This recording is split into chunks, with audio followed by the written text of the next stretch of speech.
All right, Lovett, we got some big breaking news Wednesday night. Disney and ABC are pulling Jimmy Kimmel's show indefinitely following remarks he made Monday night about the assassination of Charlie Kirk. Here's what Kimmel said. We hit some new lows over the weekend with the MAGA gang desperately trying to characterize this kid who murdered Charlie Kirk as anything other than one of them and doing everything they can to score political points from it. In between the finger pointing, there was grieving. On Friday, the White House flew the flags at half staff, which got some criticism. But on a human level, you can see how hard the president is taking this. My condolences on the loss of your friend Charlie Kirk. May I ask, sir, personally, how are you holding up over the last day and a half, sir? I think very good. And by the way, right there, you see all the trucks?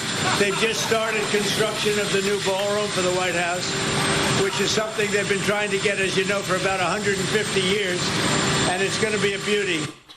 Yes. Okay. He's at the fourth stage of grief, construction. Demolition, construction.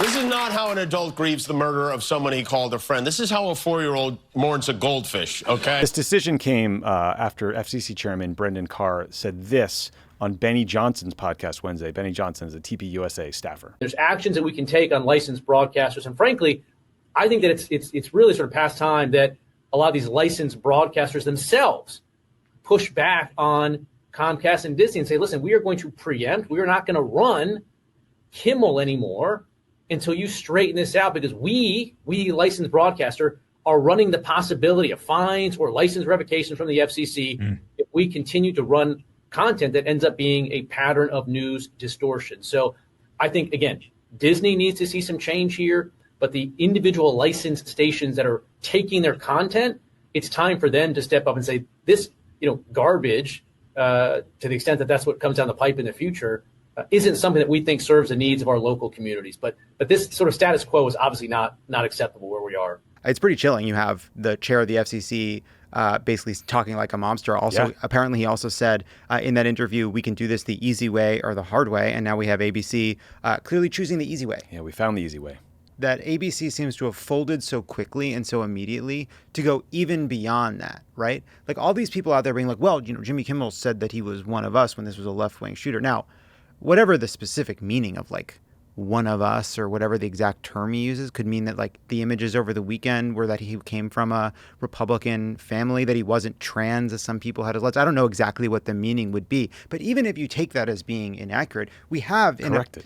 We have a way. He do you not think that he would have addressed this controversy, that he wouldn't be willing to talk about this on the show? He could have answered this with speech. Yeah, this is such an abridgment of free speech. I mean, look, to read the full quote, Brendan Carr said, this is a very, very serious issue right now for Disney. We can do this the easy way or the hard way. These companies can find ways to take action on Kimmel, or there is going to be additional work for the FCC ahead. They have a license granted by us at the FCC, and that comes with it an obligation to operate in the public interest. There are calls for Kimmel to be fired. I think you could certainly see a path forward for suspension over this. So clearly, Carr is using his power at the FCC to all but demand that Disney fire Kimmel. I hadn't heard that last part. That was about how explicit about calling for suspension. Shocking.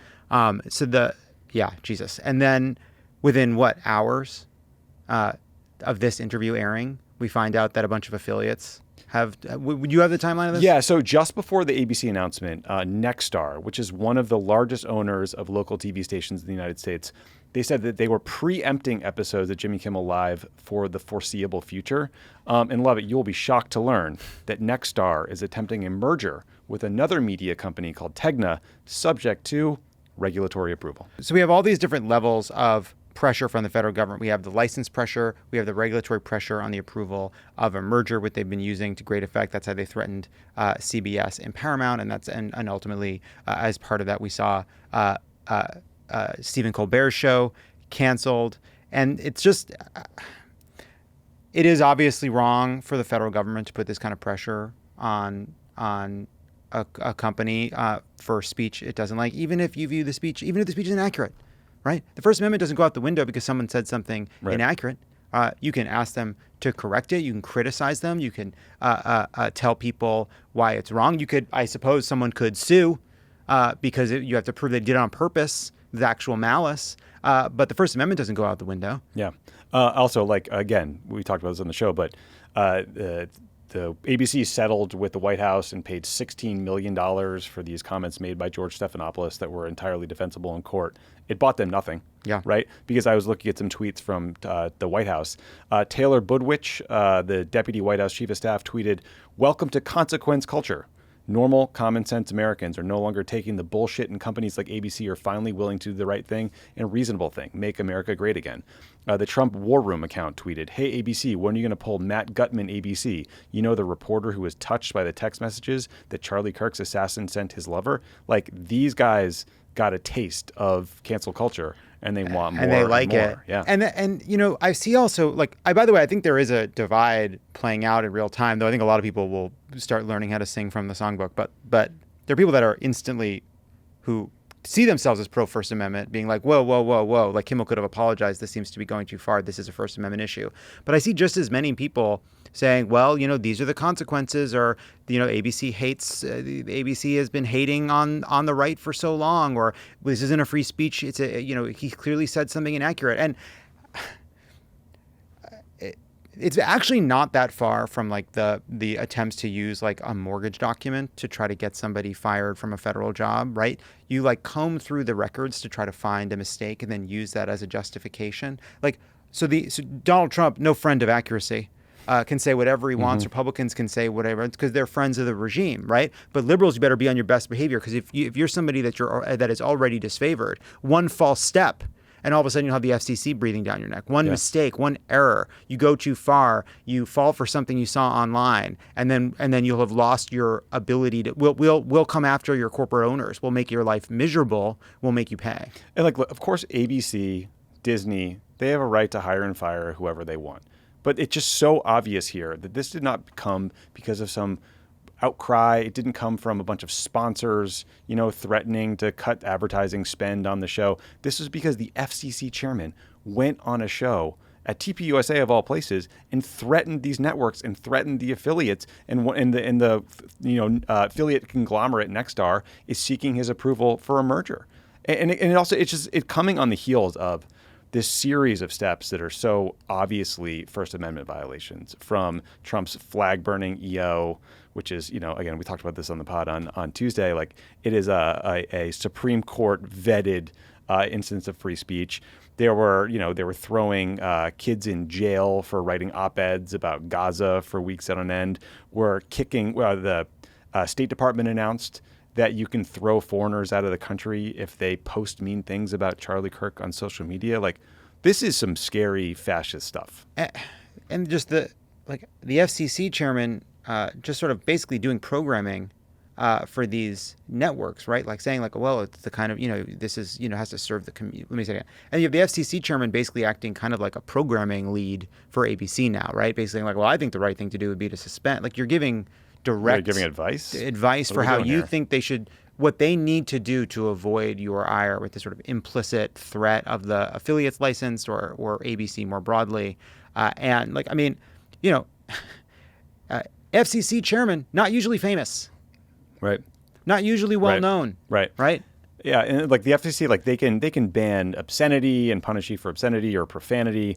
They can talk about setting limits for like certain amounts of children's programming. There's sort of political broadcasting rules and equal opportunities for candidates, and like disclosures and things. But this is very new. And you know, it was interesting the other day. The Attorney General Pam Bondi made this statement about how she was going to crack down on hate speech. And how there's free speech, but then there's hate speech, and we're going to criminalize hate speech.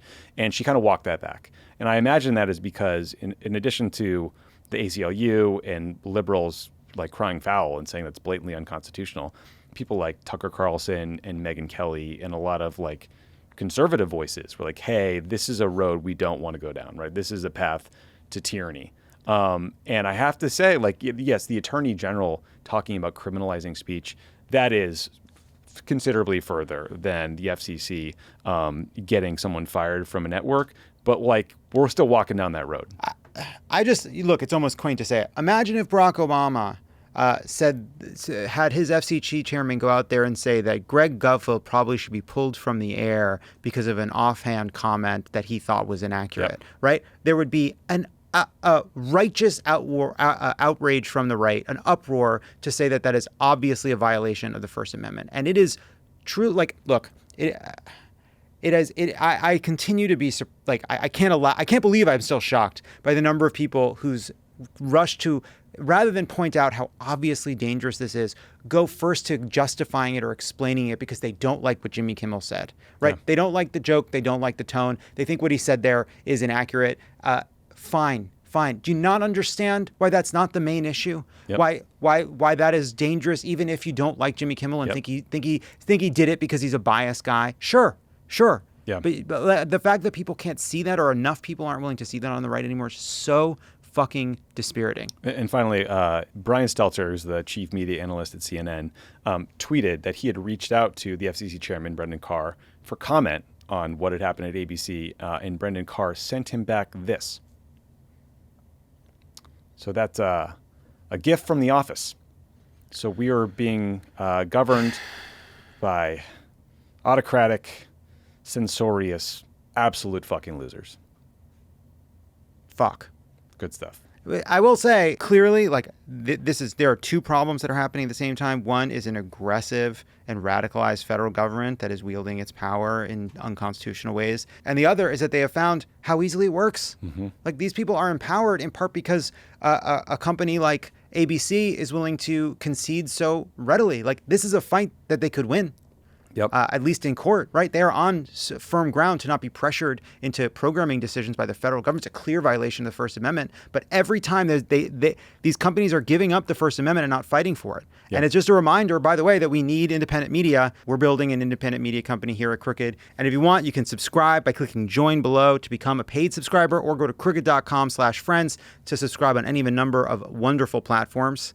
Look, you can't fire me, Tommy. Yeah, we're not going to fire our late night host here. No matter what joke Lovett makes, we're not going to fire him. Maybe he can host a show with Colbert and Jimmy Kimmel. I love that. By the way, Fox News, they didn't fire the guy who said, let's kill all the homeless people. Yeah, they gave him a beat to apologize. Brian Kilmeade got to come back. He said that on a Wednesday. Everybody picked it up over the weekend. By Monday, he apologized. Yeah, Kimmel said this. Yeah, give Kimmel a beat to fucking say, oopsie daisy.